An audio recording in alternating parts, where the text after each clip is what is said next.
Atención, algo ha cambiado en la forma en que el gobierno federal se presenta en los casos de armas, y esto importa. A principios de este año, el Poder Ejecutivo emitió una guía que cambió la forma en que los abogados federales deben tratar la segunda enmienda. Y la semana pasada vimos esa guía traducida en acción dentro de una sala de tribunal de apelaciones.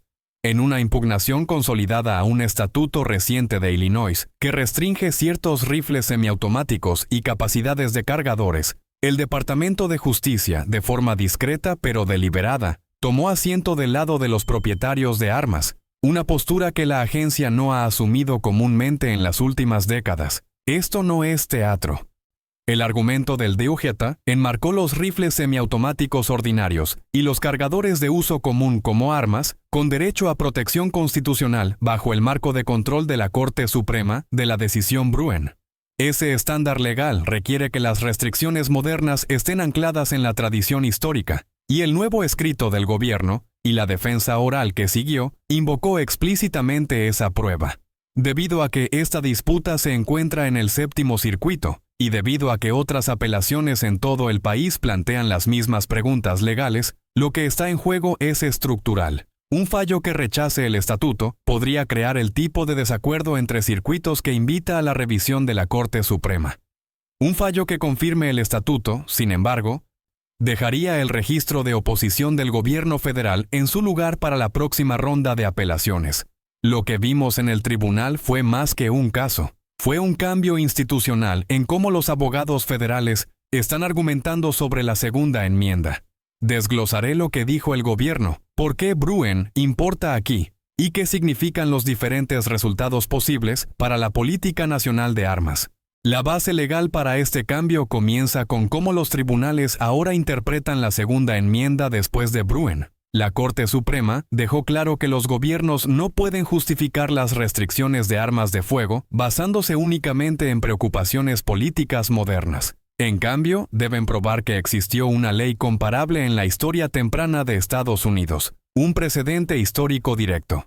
Ese único estándar ha convertido cada prohibición moderna de rifles semiautomáticos y cargadores estándar en una prueba de estrés constitucional. El estatuto al estilo de Illinois, en el centro de esta última controversia, atrajo críticas inmediatas porque se dirigía a armas de fuego y cargadores que millones de ciudadanos ya poseen. Los críticos argumentaron que violaba el principio de uso común, la idea de que las armas ampliamente poseídas por estadounidenses respetuosos de la ley para fines lícitos son precisamente el tipo de armas que la segunda enmienda pretendía proteger.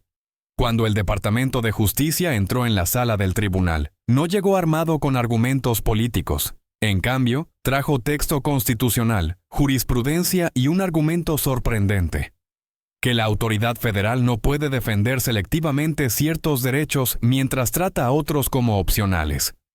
En efecto, el DOJ dijo en voz alta lo que los defensores de los derechos de armas han estado diciendo durante décadas: que el derecho a poseer armas de fuego comunes debe ser tratado con el mismo respeto que el derecho a la libertad de expresión o al debido proceso.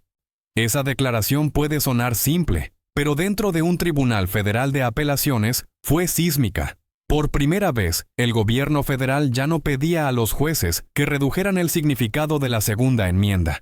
La estaba expandiendo de nuevo a donde la Corte Suprema ya ha dicho que pertenece.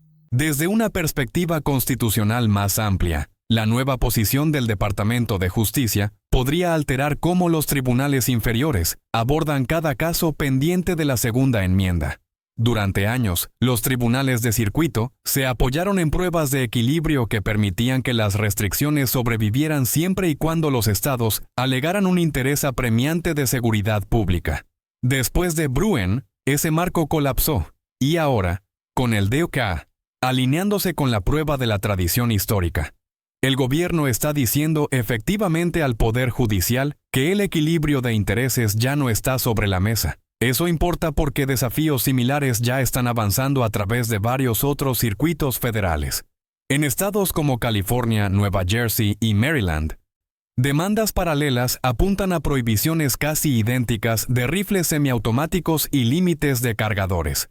Cada uno de esos casos tiene el potencial de llegar a la Corte Suprema dentro del próximo año. Pero el escrito formal del DOJ, en esta disputa al estilo de Illinois, cambia la ecuación. Cuando la principal agencia de aplicación de la ley del país declara que estas prohibiciones probablemente no cumplen con el propio estándar histórico de la Constitución, se vuelve mucho más difícil para otros tribunales justificar mantenerlas en vigor. Al mismo tiempo, este cambio tiene un profundo peso institucional. El Departamento de Justicia no es un grupo de defensa de base, es el organismo encargado de hacer cumplir la ley federal. Su disposición a decir que las armas de fuego comunes entran dentro de las armas de uso común da a los jueces una señal de que el Poder Ejecutivo ahora interpreta la segunda enmienda de manera más literal de lo que lo ha hecho en décadas. Incluso si los jueces de apelación fallan en contra de los demandantes, las declaraciones del DOJ quedarán en el registro, listas para salir a la luz cuando la Corte Suprema inevitablemente aborde el conflicto. El siguiente paso en esta cadena legal es lo que los abogados llaman una división de circuitos.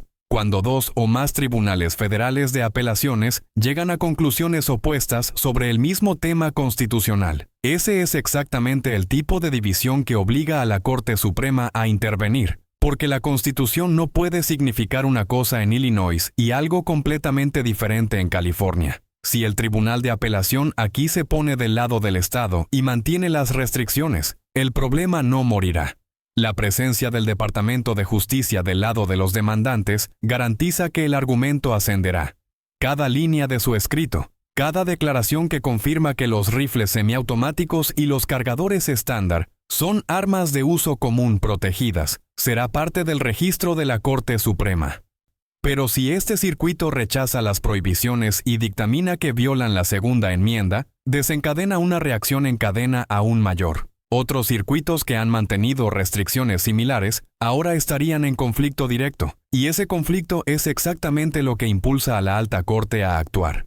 En términos prácticos, eso significa que uno de los enfrentamientos más significativos de la segunda enmienda desde Bruen podría llegar a la Corte Suprema en un solo periodo. Esto no es especulación. Analistas legales de todo el espectro reconocen que el fallo del séptimo circuito, sea cual sea su resultado, cimentará o desmantelará el marco que los estados han utilizado durante años para defender las prohibiciones de armas. Y debido a que el Departamento de Justicia ha entrado ahora en el debate desde el lado opuesto de su postura histórica, la Corte tendrá que lidiar no solo con precedentes en competencia, sino con un gobierno federal que finalmente dice que la segunda enmienda merece todo el peso constitucional. Más allá de la sala del tribunal, los efectos dominó son tanto políticos y culturales como legales. Durante décadas, los propietarios de armas han visto al Departamento de Justicia operar como defensor de la restricción en lugar de la libertad. Bajo múltiples administraciones, el DOJ rutinariamente presentó escritos apoyando prohibiciones, barreras de licencia y leyes de porte de emisión discrecional, enmarcando la segunda enmienda como un derecho condicional ligado a la discreción estatal. Esa mentalidad institucional parece estar cambiando. La última postura en los tribunales señala que, al menos por ahora, el gobierno federal está comenzando a tratar la segunda enmienda como cualquier otro derecho en la Declaración de Derechos, no como algo que pueda ser sopesado por conveniencia. Dentro de la comunidad legal, esto está generando un debate real. ¿Está el Poder Ejecutivo redefiniendo su papel de regulador a garante constitucional? El cambio también tiene un peso moral. Para millones de propietarios de armas que cumplen la ley, ver al Departamento de Justicia argumentar que no deberían ser criminalizados por poseer rifles comunes o cargadores estándar se siente como un reconocimiento largamente esperado. Reformula la conversación de la política al principio, de la regulación a los derechos, y eso, más que cualquier fallo individual, podría ser lo que perdure.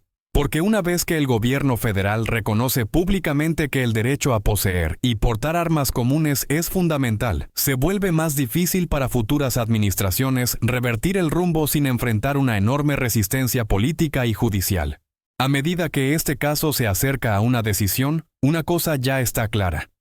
La relación entre el Departamento de Justicia y la segunda enmienda ha entrado en una nueva era. Ya sea que el Tribunal de Apelación anule la prohibición o la mantenga, los argumentos escritos y orales del DOJ han alterado permanentemente el panorama legal. De ahora en adelante, cada estado que defienda una restricción de armas de fuego tendrá que lidiar no solo con demandantes privados, sino con el propio precedente del gobierno federal que reconoce que el derecho a portar armas se extiende a los rifles de propiedad común y los cargadores estándar. Para el sistema legal, eso significa que cada caso futuro partirá de una base diferente, una en la que el propio gobierno ha reconocido que la segunda enmienda no puede ser tratada como una ocurrencia tardía. Para los ciudadanos, significa que la promesa de protección constitucional finalmente puede alcanzar la paridad con otros derechos fundamentales. Sin importar cómo falle el séptimo circuito, esta ya no es solo una historia local de Illinois.